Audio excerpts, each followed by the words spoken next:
అందరికీ నమస్కారం. భగవద్గీతను చదవడానికి తీరిక లేకపోయినా కనీసం విని అయినా గీతలో ఏముందో తెలుసుకుందాం. సనాతన ధర్మాన్ని కాపాడుకుందాం. ప్రస్తుతం మనం భగవద్గీతలో 3వ అధ్యాయమైన కర్మయోగాన్ని చెప్పుకుంటున్నాం. ఇదివరకటి వీడియోలలో ఈ 3వ అధ్యాయంలో 17వ శ్లోకం వరకు శ్లోకాలు, వాటి భావాలు చెప్పుకున్నాం. ఇక ఈరోజు వీడియోలో 18 నుండి 24 వరకు గల శ్లోకాలు మరియు భావాలు నేర్చుకుందాం. ఇదివరకు చేసిన వీడియోలను ఎవరైనా చూడకపోయినట్లయితే వాళ్ల కోసం కమెంట్స్లోనూ మరియు డిస్క్రిప్షన్లోనూ కూడా లింక్ ఇస్తున్నాను, దయచేసి గమనించగలరు. ఓం శ్రీకృష్ణ పరమాత్మనే నమః. హరే కృష్ణ కృష్ణ కృష్ణ హరే హరే. జై శ్రీకృష్ణ. శ్రీకృష్ణాయ నమః. 3వ అధ్యాయమైన కర్మయోగంలోని 18వ శ్లోకం మరియు భావం తెలుసుకుందాం.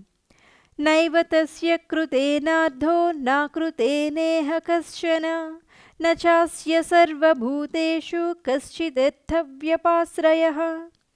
నైవ తస్య కృతేనార్థో నాకృతేనేహ కశ్చన నచాస్య సర్వభూతేషు కశ్చిదర్థవ్యపాశ్రయః. ఈ శ్లోకానికి భావం: ఆత్మానుభూతిని పొందిన మనిషికి ఈ లోకంలో కర్మ చేయుట వలన గాని చేయకుండుట వలన గాని అతనికి ఎట్టి ప్రయోజనము ఉండదు. అలాగే ఏ ఇతర జీవునిపై ఆధారపడవలసిన అవసరం కూడా అతనికి ఉండదు అని భావం. కర్మయోగంలోని 19వ శ్లోకం. తస్మాదసక్తః సతతం కార్యం కర్మ సమాచర అసక్తో హ్యాచరన్ కర్మ పరమాప్నోతి పూరుషః. తస్మాదసక్తః సతతం కార్యం కర్మ సమాచర అసక్తో హ్యాచరన్ కర్మ పరమాప్నోతి పూరుషః. ఈ శ్లోకానికి భావం: అందుకే కర్మఫలాల పట్ల ఆసక్తి లేకుండా మనిషి విధిగా కర్మను చేయాలి. ఎందుకంటే అలా ఫలాపేక్ష లేకుండా కర్మలు చేసేవాళ్లకి మోక్షం కలుగుతుంది, వారు భగవంతుడిని పొందుతారు అని భావం. 3వ అధ్యాయంలోని 20వ శ్లోకం మరియు భావం తెలుసుకుందాం. కర్మణైవ హి సంసిద్ధిం ఆస్థితా జనకాదయః లోకసంగ్రహమేవాపి సంపశ్యన్ కర్తుమర్హసి. కర్మణైవ హి సంసిద్ధిం ఆస్థితా జనకాదయః లోకసంగ్రహమేవాపి సంపశ్యన్ కర్తుమర్హసి. ఈ శ్లోకానికి భావం: జనకుడు మొదలైన వారు కూడా నిష్కామ కర్మతోనే మోక్షాన్ని పొందారు. లోకక్షేమం కోసమైనా సరే నువ్వు సత్కర్మలను చేసి తీరాల్సిందే అని శ్రీకృష్ణుడు అర్జునుడితో చెప్తున్నారని భావం. కర్మయోగంలోని 21వ శ్లోకం. యద్యదాచరతి శ్రేష్టః తత్తదేవేతరో జనః స యత్ప్రమాణం కురుతే లోకస్తదనువర్తతే. యద్యదాచరతి శ్రేష్టః తత్తదేవేతరో జనః స యత్ప్రమాణం కురుతే లోకస్తదనువర్తతే. ఈ శ్లోకానికి భావం: శ్రేష్ఠుడైన వ్యక్తి ఏ కార్యం చేస్తే సామాన్య జనులు కూడా దానినే అనుసరిస్తారు. ఉత్తమమైన కర్మల ద్వారా అతడు దేనిని ప్రమాణంగా నెలకొల్పుతాడో దానిని లోకమంతా అనుసరిస్తుంది అని భావం.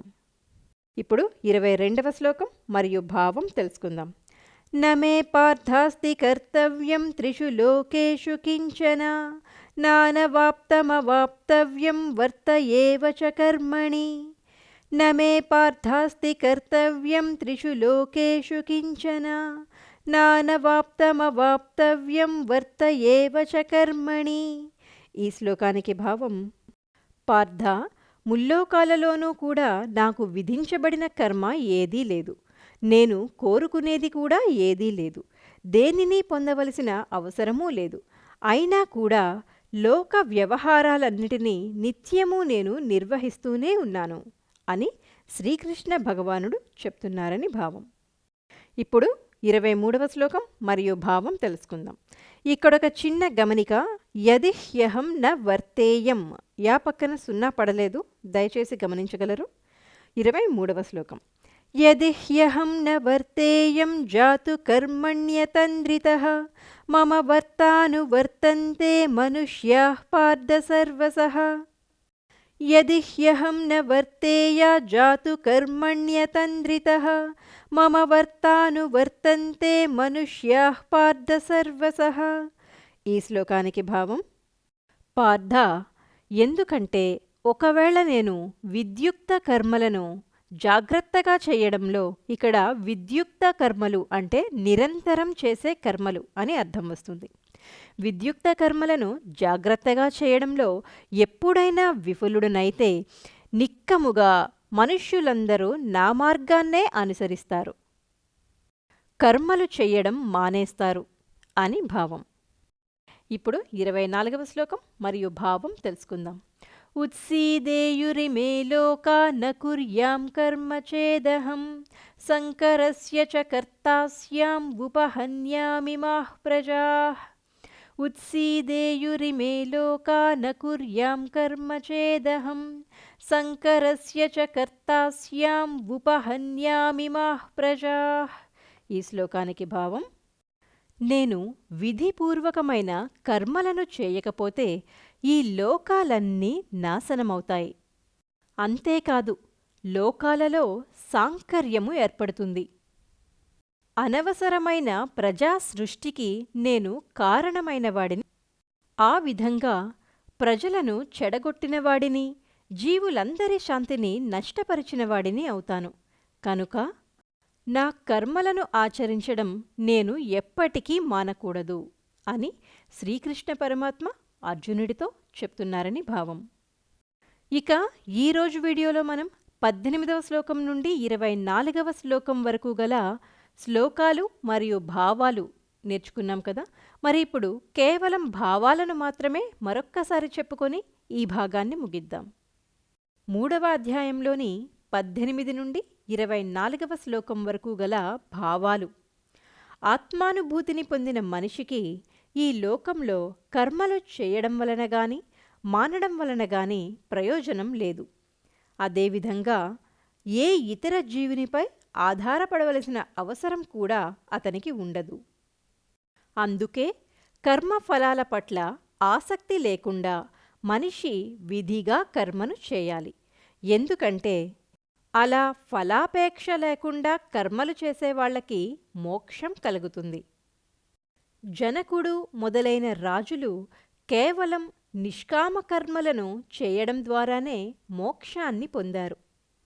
అందువల్ల లోకక్షేమం కోసమైనా నువ్వు తప్పక సత్కర్మలను చేసి తీరాల్సిందే. శ్రేష్ఠుడైన వ్యక్తి ఏ కార్యం చేస్తే సామాన్య జనులందరూ దానినే అనుసరిస్తారు. ఉత్తమమైన కర్మల ద్వారా అతడు దేనిని ప్రమాణంగా నెలకొల్పుతాడో దానినే లోకమంతా అనుసరిస్తుంది. ఓ పార్థ, ముల్లోకాలలోనూ కూడా నాకు విధించబడిన కర్మ ఏదీ లేదు, నేను కోరుకునేది ఏదీ లేదు, దేనిని పొందవలసిన అవసరమూ నాకు లేదు. అయినా కూడా ముల్లోక వ్యవహారాలను నిత్యమూ నేను నిర్వహిస్తూనే ఉన్నాను. ఎందుకంటే అర్జున, ఒకవేళ నేను విద్యుక్త కర్మలను జాగ్రత్తగా చేయడంలో ఎప్పుడైనా విఫలుడనైతే నిశ్చయముగా మనుషులందరూ నా మార్గాన్నే అనుసరిస్తారు. నేను విధిపూర్వకమైన కర్మలను చేయకపోతే ఈ లోకాలన్నీ నాశనమవుతాయి. అంతేకాదు, లోకాలలో సాంకర్యము జరుగుతుంది. అనవసరమైన ప్రజా సృష్టికి నేను కారణమవుతాను. ఈ విధంగా ప్రజలను చెడగొట్టినవాడిని, జీవులందరి శాంతిని నష్టపరిచినవాడిని అవుతాను. అందుకే నేను విధిపూర్వకమైన కర్మలను చేసి తీరాల్సిందే అంటూ శ్రీకృష్ణ పరమాత్మ అర్జునుడికి ఉపదేశమిచ్చారు. వచ్చే వీడియోలో 25వ శ్లోకం నుండి శ్లోకాలు మరియు భావాలు తెలుసుకుందాం. మీరు ఈ వీడియోకి ఒక లైక్ ఇవ్వడం ద్వారా ఈ వీడియో ఇంకొంతమందికి షేర్ అవుతుందని దయచేసి మర్చిపోవద్దు. భగవద్గీతను తెలుసుకోవాలి అనుకునే వారందరికీ తెలియజేద్దాం. సనాతన ధర్మాన్ని చాటి చెప్పుదాం. జై శ్రీకృష్ణ. హరే కృష్ణ కృష్ణ కృష్ణ హరే హరే. శ్రీకృష్ణ పరమాత్మనే నమః. శ్రీకృష్ణాయ నమః.